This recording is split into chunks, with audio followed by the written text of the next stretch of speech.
Fala pessoal, tudo bem? Estamos aqui para o segundo episódio do Abicol Connection. E nesse episódio a gente tem um convidado super especial.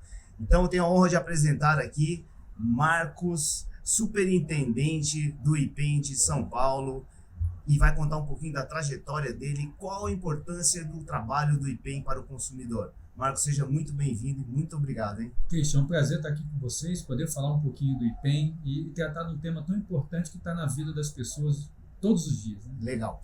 Marcos, para a gente começar, conta um pouquinho da tua trajetória. Sei que você é engenheiro, como que foi? Do engenheiro até superintendente do IPEM. Eu sou engenheiro de formação e trabalhei com engenharia durante 30 anos dentro do Exército, né? Na parte principalmente de obras, mas também de gestão de ciência e tecnologia. Então, essa é uma bagagem que eu guardo.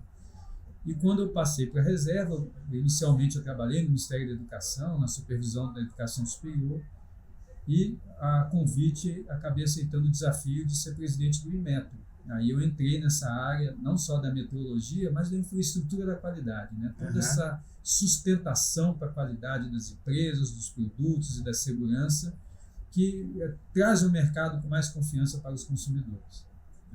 E no Inmetro a gente está falando, isso foi recente agora, né? Exatamente. Fui presidente do Inmetro de 2020 até 2022, durante 3 anos, fazendo um trabalho principalmente de desburocratização e modernização dos processos e da própria atuação do Instituto. E é o que eu estou trazendo aqui para São Paulo, né, já há 1 ano e meio, esse mesmo movimento do IPEM se tornar mais moderno, mais entendendo melhor o mundo que a gente vive da indústria 4.0 e trazendo mais valor para os consumidores e para as empresas. Deixa eu falar um pouquinho. O IPEM em São Paulo, ele fiscaliza várias atividades, né? Queria saber um pouquinho mais sobre essas campanhas de conscientização que vocês têm, como que é a importância sobre o público dessa conformidade do IPEM, como que impacta isso no dia a dia do público e no geral? O IPEM, nós podemos dizer, Christian, que ele tem várias formas de atuação, né? Ele é multifacetado nesse sentido. Uma das atividades, efetivamente, é a fiscalização do mercado, naqueles regulamentos, principalmente que foram estabelecidos pelo Inmetro, né? A gente faz essa vigilância do mercado, por delegação do Inmetro, a gente, dentro do Estado, faz essas atividades todas. E o que eu acho importante é que, por muito tempo, se entendeu que a fiscalização cabe apenas ao Estado, né? E pouco se trabalhou a mentalidade, né, a consciência não só das pessoas quanto das empresas. Em geral, a empresa, por exemplo, ela vê todo o processo de certificação como um custo, uma obrigação que ela tem que cumprir e não algo que no mundo todo é visto como um diferencial. Você trazer qualidade para o produto é o que diferencia a sua empresa. Você comunicar adequadamente por um processo de certificação é o que dá confiança no seu produto. Então, é um ativo muito mais do que uma obrigação. E na visão dos próprios consumidores, à medida que eles não conseguem distinguir a qualidade dos produtos, a primeira defesa deles é comprar o mais barato. Mais barato. E aí você acaba induzindo ao mercado a uma jornada por produtos piores.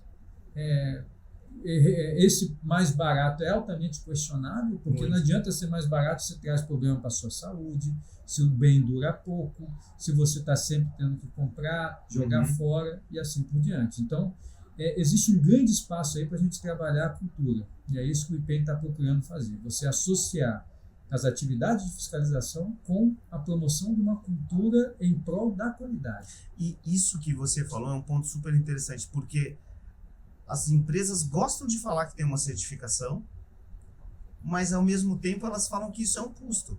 E na verdade isso está equilibrando o mercado e deixando ele mais leal, certo? Isso que eu estou falando? Com a certificação e de uma forma que o produto mais homogêneo, a concorrência fica mais leal, se todo mundo tiver certificado. Exatamente. A certificação, até inicialmente, ele é como se fosse a nota 5 para passar na prova, né? Então, para você poder concorrer, você tem que estar certificado. Um desafio maior é os níveis superiores de qualidade.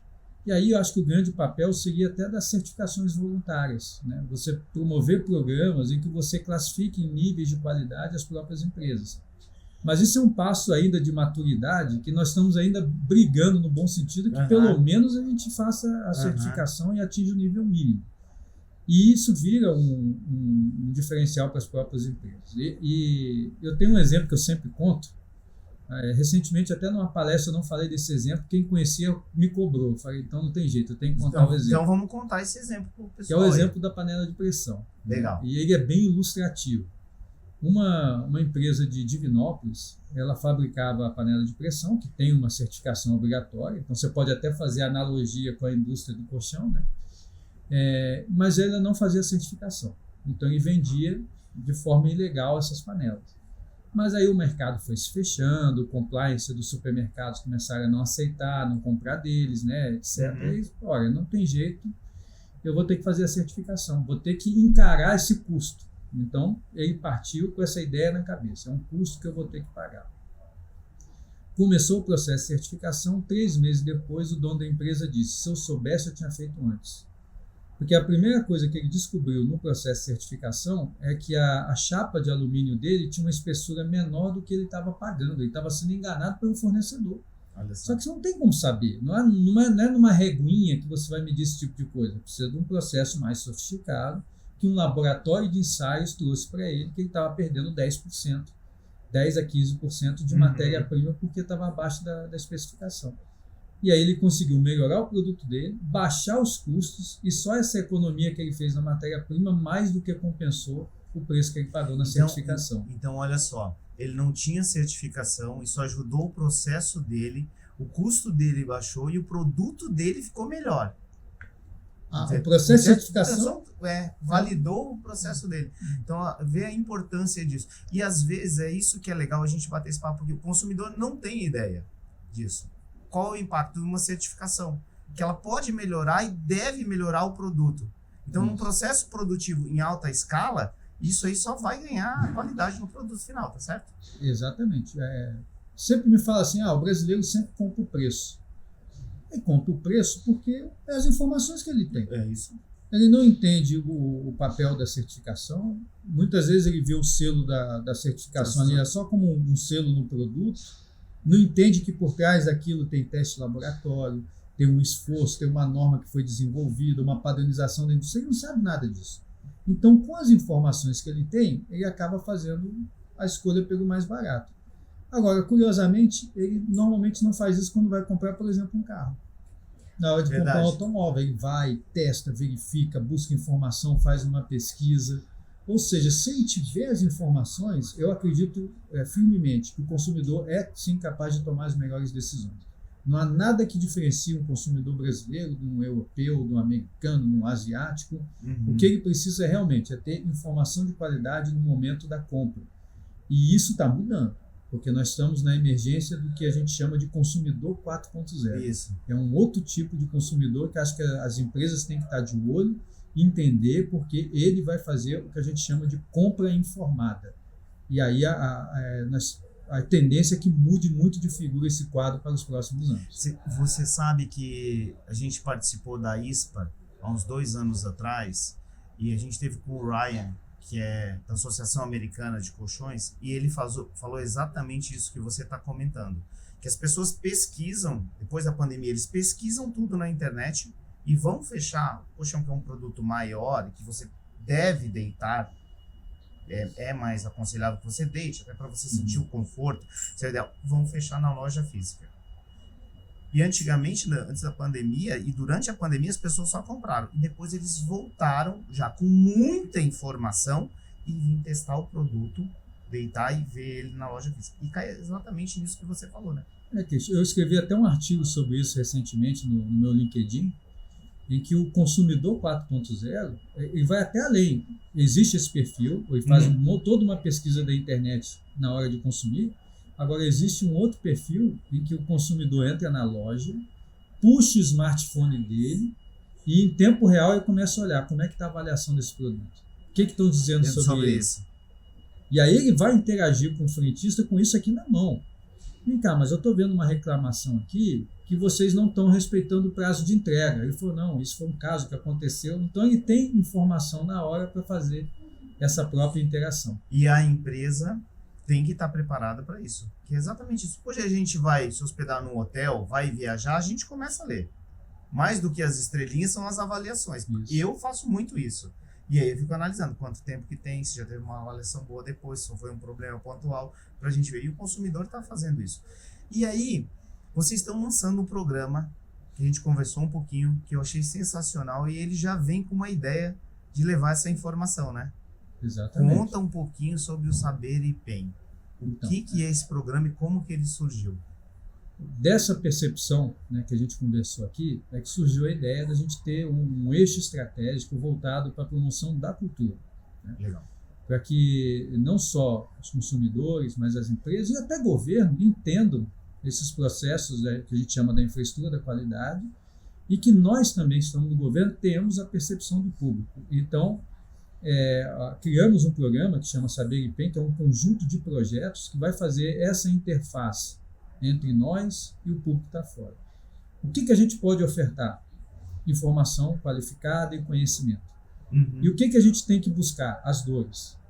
E é através desse mecanismo, que começa com uma página da internet que nós já temos hoje no IPEM, vai evoluir para um portal, nós vamos ofertar cursos, estamos gravando cursos nesse momento, mini cursos, voltado para o público, né, que ele possa ter esses conhecimentos, e mecanismos de visitas guiadas, promoção da cultura, memória da própria instituição, ou seja, atividades que engajem as pessoas e que tragam essas informações de uma forma sistematizada e principalmente com confiança, para que os consumidores, na hora de fazer sua compra, possam recorrer, as empresas, na hora de fabricar, de colocar seu produto no mercado, possam ter as melhores informações também. Muitos consumidores conhecem o Inmetro, né?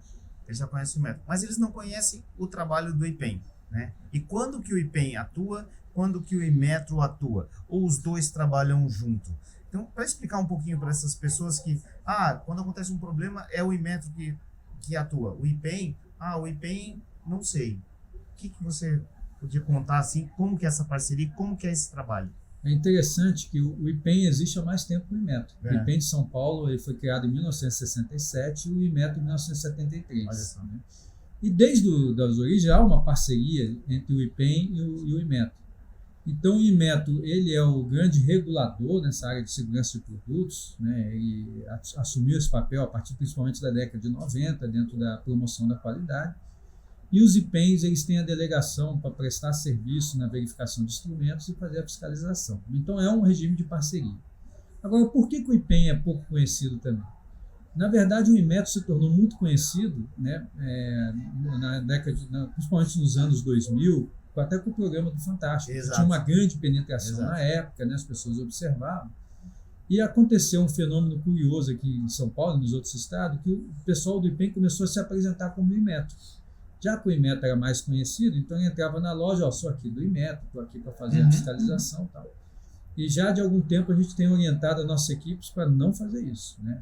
Nós somos o IPEM. Mas a gente que conhece um pouquinho, a gente já sentiu isso. É o IPEM.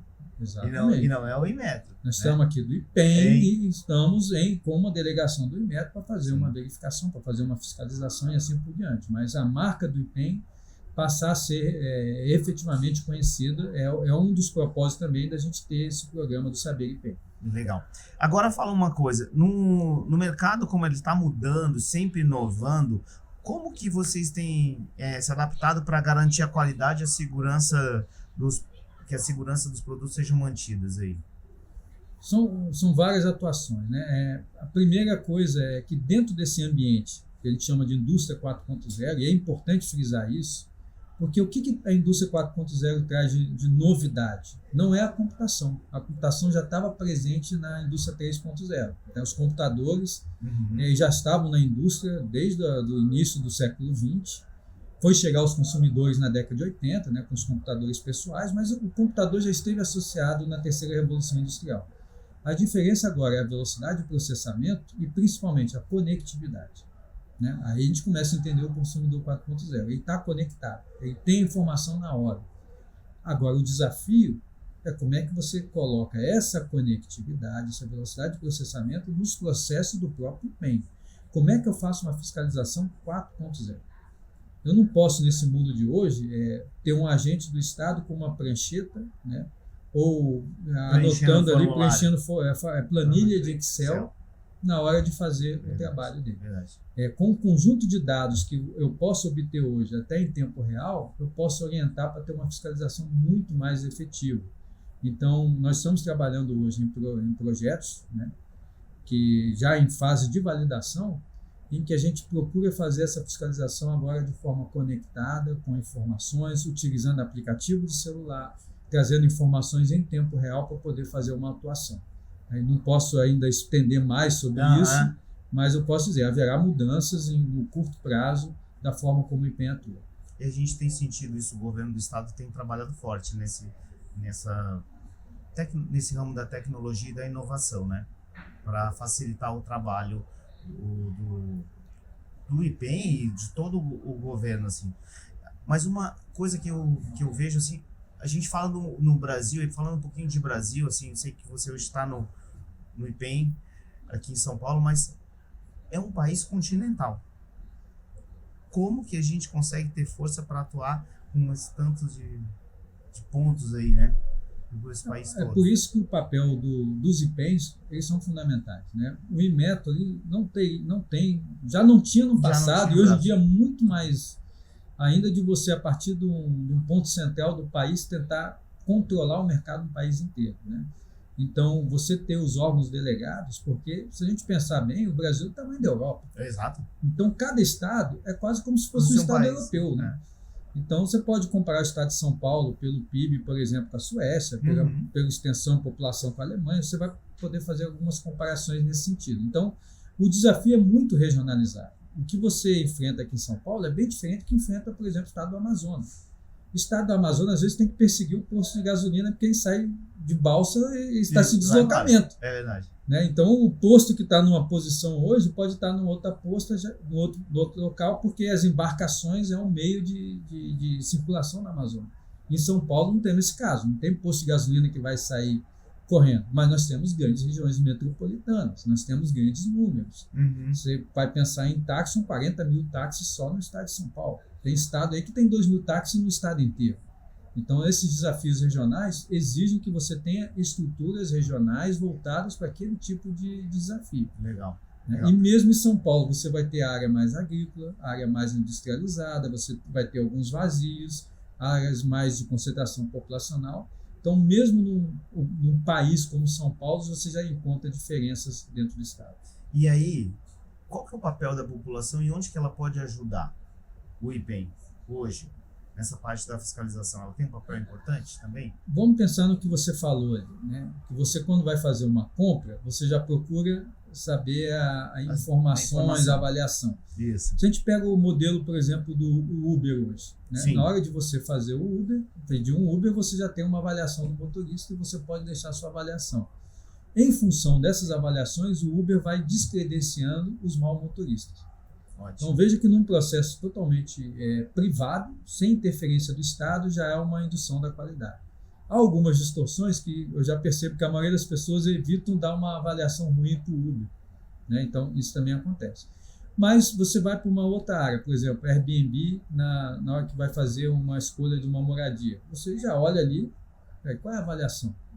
Pô, cheiro de cigarro? Não, estou fora.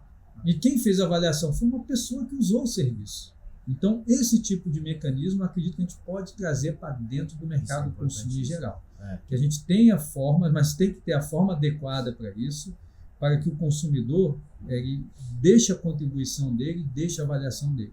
Como já acontece, por exemplo, no Reclame Aqui. O Reclame Aqui já é uma grande fonte de informação. Agora, por exemplo, o IPEM não está olhando para o Reclame Aqui. A gente pode estar olhando para o Reclame Aqui e já usando essas informações para a gente basear uma ação nossa. Isso é legal. Agora, vamos falar um pouquinho aqui da nossa área. A Abicol e o IPEM vem trabalhando em conjunto já faz um bom tempo, né? Conta um pouquinho dessa parceria, como que acontece, como que aconteceu. Você já conhece a Abicol faz um bom tempo.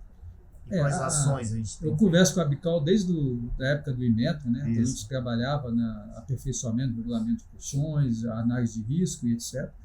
E o IPEM tem um histórico também de trabalhar não só com a Abicol, mas com várias associações que têm um interesse sincero em promover a qualidade e a proteção do mercado.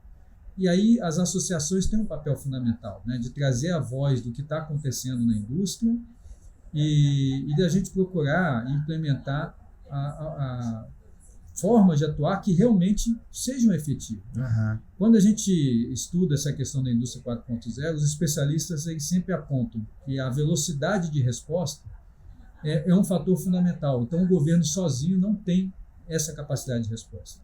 E esses especialistas dizem o seguinte: olha, governo e iniciativa privada têm que trabalhar juntos para poder endereçar esses novos desafios. Se não fizer assim, você vai desenvolver uma solução que não vai atender para o mercado, porque o tempo que ela leva para desenvolver, quando chega, ela já chega desatualizada. Verdade. Então, essa parceria é fundamental não só para trabalhar a cultura, né, programas como esse que eu coloquei, testar alguns serviços que nós estamos elaborando, que nós estamos colocando, e trazer as informações de mercado, porque quando a gente fala de vigilância de mercado, ela vai além da fiscalização. A fiscalização é o ato de polícia administrativa que o IPEM tem. Agora, a vigilância é você identificar onde pode estar tendo problema, para que aí a fiscalização possa fazer uma ação até mais eficaz do que tentar varrer todo o mercado. Exato. E aí eu acredito que é um grande espaço para as associações, trazendo mecanismos para o IPEM, por exemplo, desenvolvendo alguma ferramenta de TI que o IPEM consiga olhar para o mercado digital eletrônico, por exemplo, e identificar as propagandas enganosas ou as propagandas com problema. Então, esse é um papel que uma associação pode fazer. Legal. E eu vejo assim, a gente está nesse tempo muito da comunicação, a gente fala que tudo é imediato, tudo é imediato. E esse papel que a gente vem trabalhando, eu falo que eu sou coordenador da Comissão de Combate à Fraude, é muito importante, porque o trabalho é a gente sempre passar uma orientação para o consumidor e sempre em busca do mercado mais homogêneo, de uma concorrência leal. E durante esses 2 anos, eu vi muitas fábricas buscando se adequar ao mercado, buscando regulamentação de produto. E acho que esse é o papel, né? A gente não quer punir ninguém, a gente quer, se eu estiver errado, você me corrija, por favor. A gente quer que as pessoas busquem a regularidade, para ter continuidade e entregar um produto excelente na ponta, né? E aí é preciso entender bem o papel do IPEM, porque ele tem 2 braços, né? Uhum. Tem um braço que vai promover a confiança no mercado, aí Exato. onde tem a fiscalização, né, a promoção da qualidade. Agora, tem um braço do mundo todo, dos institutos meteorológicos, que é de apoio ao setor produtivo. É isso. Então, a gente quer ajudar o aluno que passa, né? E é diferente de uma agência reguladora, que é um juiz que está ali colocando, não passou, tem que excluir e tal. O IPEM não, a gente quer, eu brinco o seguinte, o IPEM, ele não só, ele diz o que vai cair na prova, que ainda dá cola para você passar. Então, empresa, olha só, se você fizer isso, não vai ter problema, é só seguir a cartilha. O que eu observo é que muitas empresas não têm essa cartilha, essa informação não chega na ponta.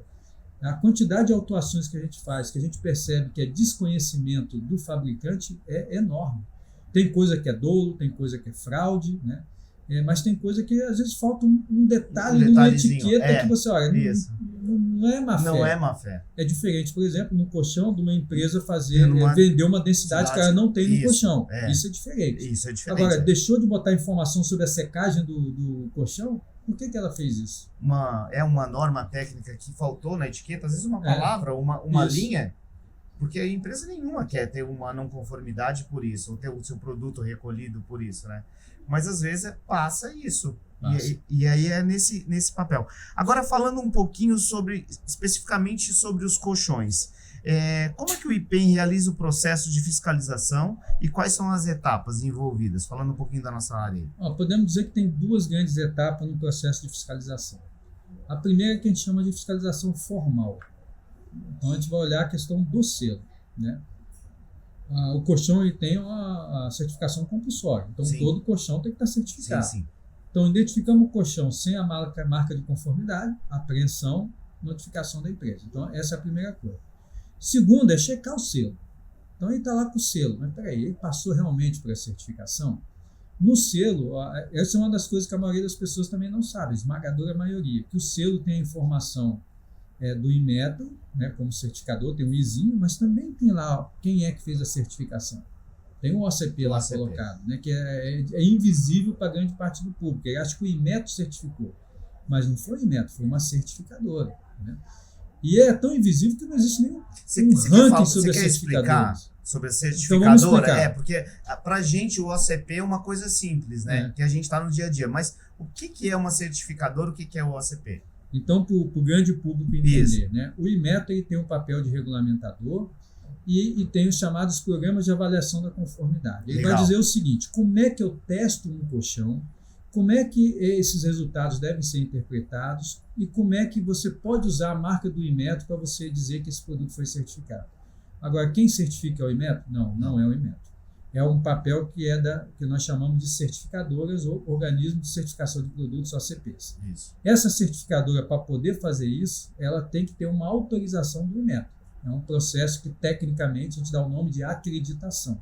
O público leigo não precisa saber disso, ele só precisa saber o seguinte: a certificadora tem que estar registrada lá no Inmetro. Aí ela passa a ser acompanhada pelo Inmetro na expertise dela. A certificadora vai certificar o produto de uma empresa, ela vai pegar amostras desse produto, vai encaminhar para um laboratório de ensaios, vai fazer uma série de testes. Aprovando todos esses testes, ele vai visitar a fabricação, vai ver se essa empresa tem condições de fabricar aquela amostra que ela retirou de forma constante, com qualidade, etc. E a partir daí ela dá a certificação para aquele produto. Então ela tem um escopo definido e tem a norma para cada produto. Não pode acontecer, por exemplo, de uma certificadora que tem uma certificação para brinquedos certificar um colchão. Então, numa fiscalização formal, a gente vai verificar isso. Esse selo aqui é correspondente a colchão? Opa, essa OCP aqui não tem escopo para certificar colchão, então o selo está irregular. Então, na formal, a gente já consegue pegar esse tipo de coisa. Não. Ou até, no limite, um selo falso. Olha, esse número de registro aqui não existe, não está no banco de dados do Inmetro. Então, e aí, para o pessoal entender, o selo tem validade? O selo tem validade. Essa é outra informação. Então, não é porque ele tem um selo hoje que ele eternamente terá o selo. Exatamente, que é previsto para cada regulamento como é que você faz a recertificação. Isso. Porque tem atualizações de normas, tem mudanças de processo. Exato. Você tem que avaliar isso periodicamente, né? A certificadora periodicamente vai na fábrica e ela pode tomar a decisão: olha, não vou continuar certificando porque você perdeu sua capacidade de produzir. Você mudou sua matéria-prima, você está produzindo errado, eu vou tirar a sua certificação. É legal isso você falar porque ele vai enviar uma amostra, depois a certificadora vai lá ver se o processo produtivo dele está apto a produzir aquele produto conforme ele mandou a amostra, certo? E aí depois ele passa por uma recertificação frequentemente. E essas informações estão todas no site do Inmetro. Estão todas no site do Inmetro, no registro do objeto. Que é o processo formal. Né? Você tem que aprovar um registro para usar a marca. E o que nós estamos até procurando na nossa transformação digital, bem do que está sendo orientado pelo governo do Estado, é que isso a gente faça de forma online, ali na hora, né?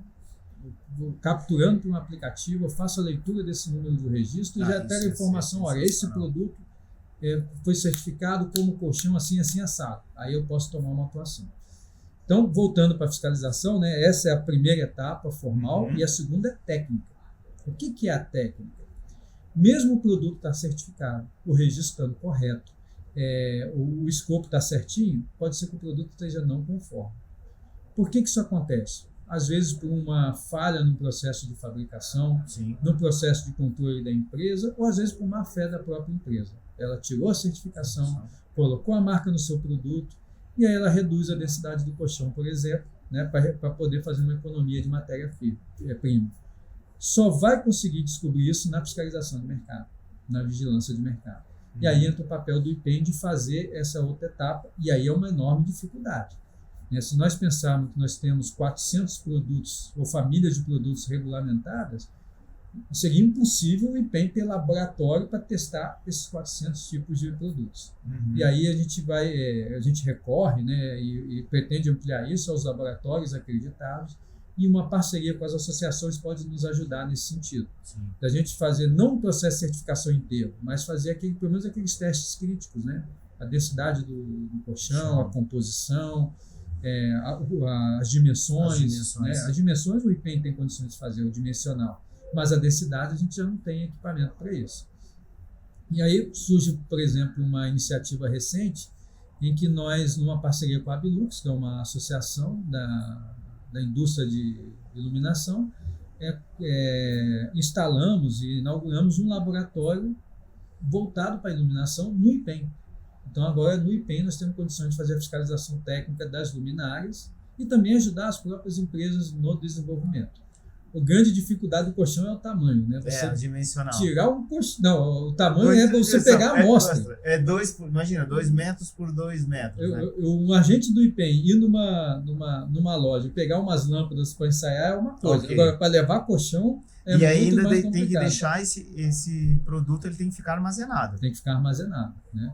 E aí também é outra possibilidade de parceria com a própria indústria de você fazer armazenamento controlado, né, fiel depositário, porque senão não há condição do IPEM armazenar tudo isso. E quando a gente passa por esse processo de certificação, a gente passa frequentemente, o produto é lacrado, fica com um lacre e fica às vezes dentro da fábrica, depois ele manda e fica desse jeito. Então pode ser até uma saída boa isso, de ele ficar lá de repente, não sei, pode testar. E aí, Cristian, vai bem no que eu estou falando. É só na parceria com o setor privado, com quem quer fazer a coisa certa, que a gente vai ter as melhores soluções. E essa abertura de diálogo que nós estamos promovendo, está no nosso planejamento estratégico, o diálogo constante com o setor produtivo, com o governo, para a gente promover essas boas práticas e, principalmente, buscar soluções que façam sentido para todo mundo. Uhum. E o consumidor, que ele tiver alguma dúvida sobre um produto que ele adquiriu, que ele está adquirindo, ele pode recorrer aonde? Como que é o passo dele? Como que o senhor orientaria ele? Orientaria procurar na página do IPEM, né? E aí pode ser pela internet ou por telefone de ouvidoria, é só procurar o IPEM.sp no Google, que vai aparecer para ele, e coloque a sua dúvida para a nossa ouvidoria, que ela tem a obrigação de responder, e nós respondemos tudo que é trazido pela ouvidoria e apresenta essa resposta. Mas o passo seguinte, dentro do que eu estou falando com você, do Consumidor 4.0, é ele ter um aplicativo para isso, né? Porque você precisar entrar na internet, principalmente para gerações mais novas, já não faz o menor sentido. Não. A vida deles é rede social e aplicativo direto ali no seu smartphone. Ele está com o computador na mão. Então, nós estamos trabalhando também em aplicativo para poder permitir essa comunicação em tempo real, georreferenciada com o IPEM. Porque se ele faz esse registro na hora, georreferenciado, a gente vê que essa dúvida é uma denúncia, a gente teria que atuar com muito mais velocidade. Legal. As ações em conjuntas com a Abicol, você falou que começaram lá atrás com o Inmetro, né? Hoje, como é que está essa parceria Abicol e IPEM? Como que você enxerga isso? Hoje a gente não tem uma parceria formal, né? A gente conversa constantemente, tanto que eu estou aqui no podcast. Sim. Mas o IPEM está aberto hoje para fazer uma parceria até formal com qualquer associação que queira trabalhar a cooperação técnica na parte de vigilância de mercado.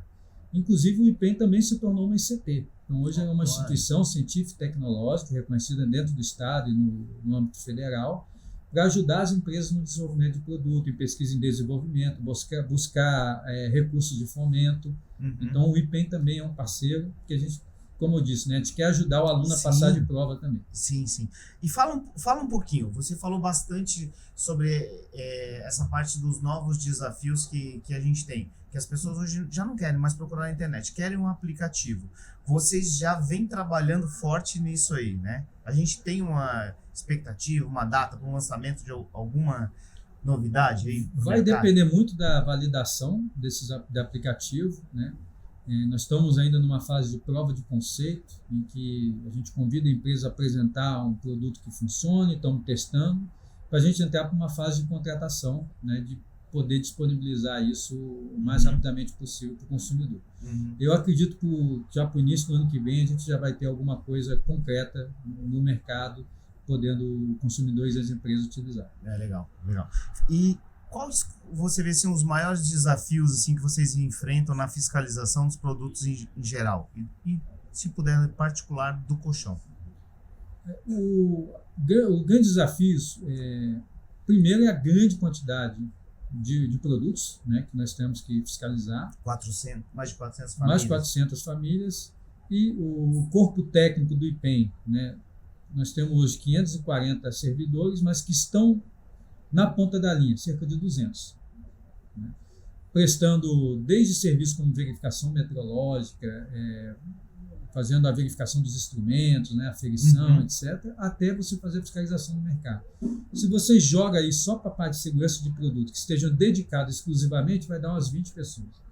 Então, pensa em umas 20 pessoas para 400 produtos. A conta não fecha. Se não usar tecnologia, nunca vai fechar.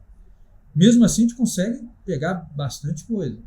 Mas aí entra para o plano cultural, existe uma grande tolerância com a pirataria, né, em geral, dentro da sociedade, se fecha os olhos para muita coisa, e isso prejudica muito a atuação do próprio fiscal do IPEM.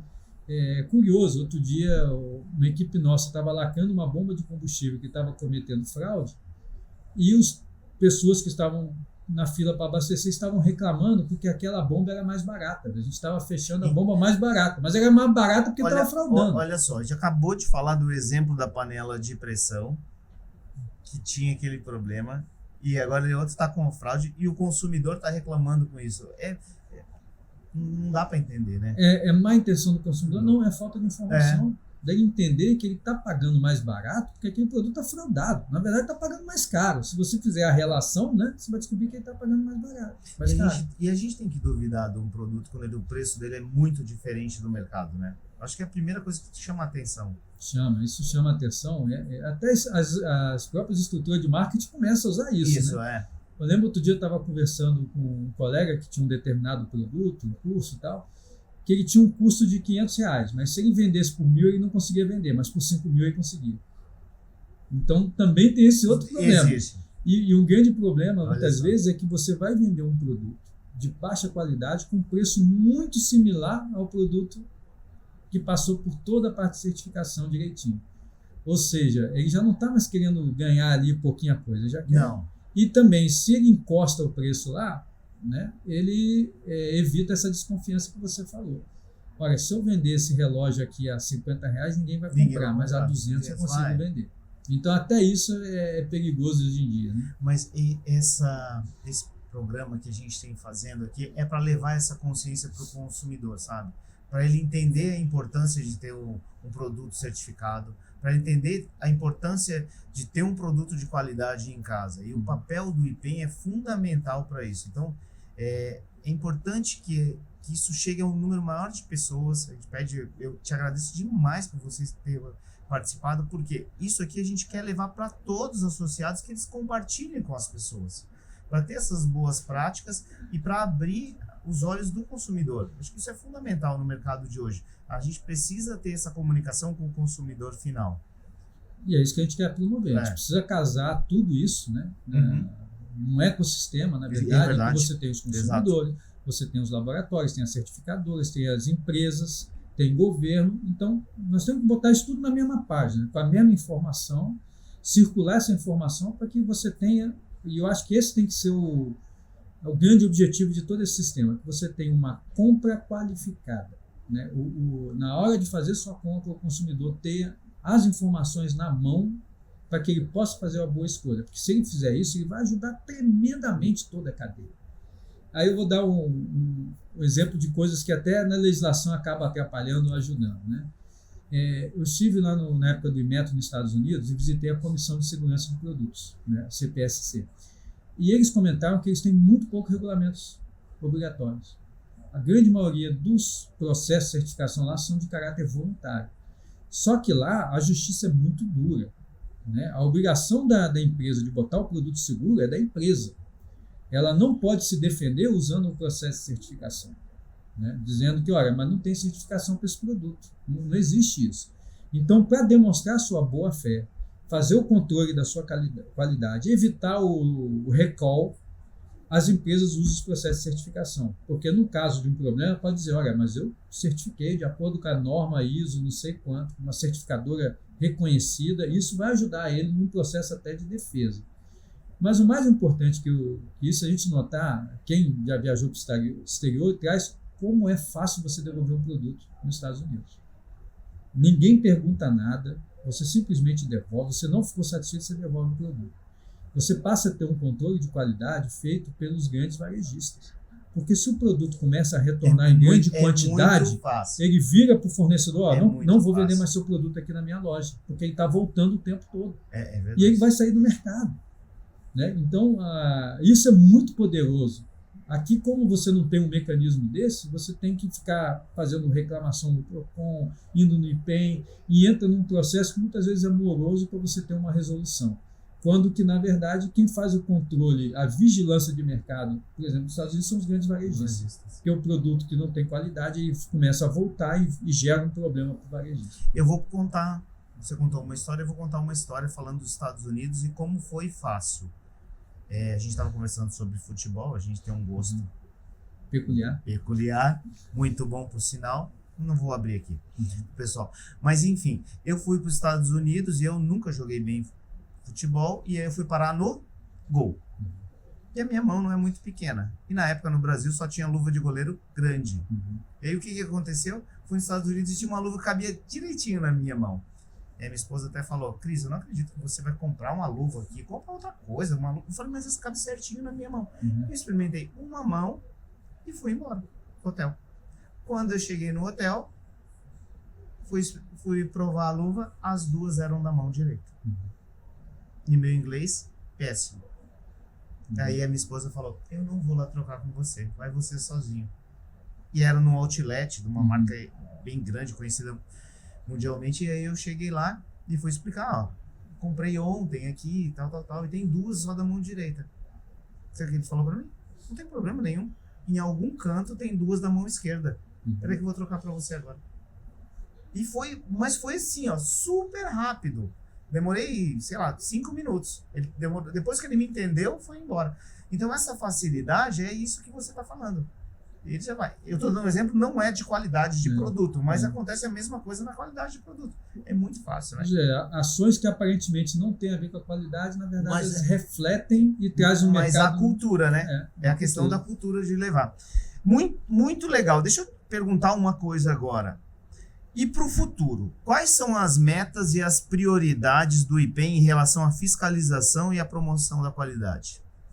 O que você pode me dizer? A meta é justamente fazer a transformação digital de todo esse sistema. É isso que está discutindo na Europa hoje, está discutindo nos Estados Unidos. Nós estamos participando dessas discussões, estamos participando de congressos, workshops promovidos, em que se fala muito de você ter rastreabilidade nos processos de certificação, nos produtos, né? Uso de certificados digitais, usar as ferramentas da tecnologia da informação para que você tenha processos muito mais robustos do que você tem hoje. E esse é o grande desafio e esse é o ponto que a gente tem que estar olhando na frente. E entender que o consumidor 4.0 é uma tendência e veio para ficar. E trazer ele para o nosso lado, que ele participe do centro do sistema e seja também um indutor de qualidade e não um paciente que está olhando as coisas acontecerem. Ele é a fonte de informação mais preciosa que a gente tem, e eu posso dizer de cadeira, hoje a gente não usa nem 1% do potencial que a informação qualificada de um consumidor pode trazer. A gente fala muito sobre essa questão dos dados, né? Você saber analisar esses dados. A gente tem, às vezes, nas empresas, eu digo isso por exemplo próprio, a gente tem muito dado, mas a análise às vezes não é bem feita.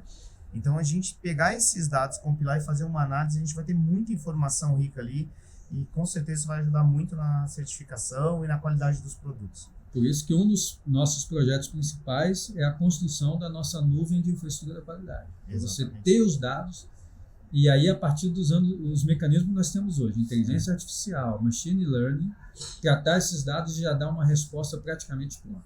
Se a gente pensar, uma reclamação constante que a gente recebe é sobre os portais que vendem os produtos pela internet, né? Então, muito produto sendo vendido de forma irregular na internet.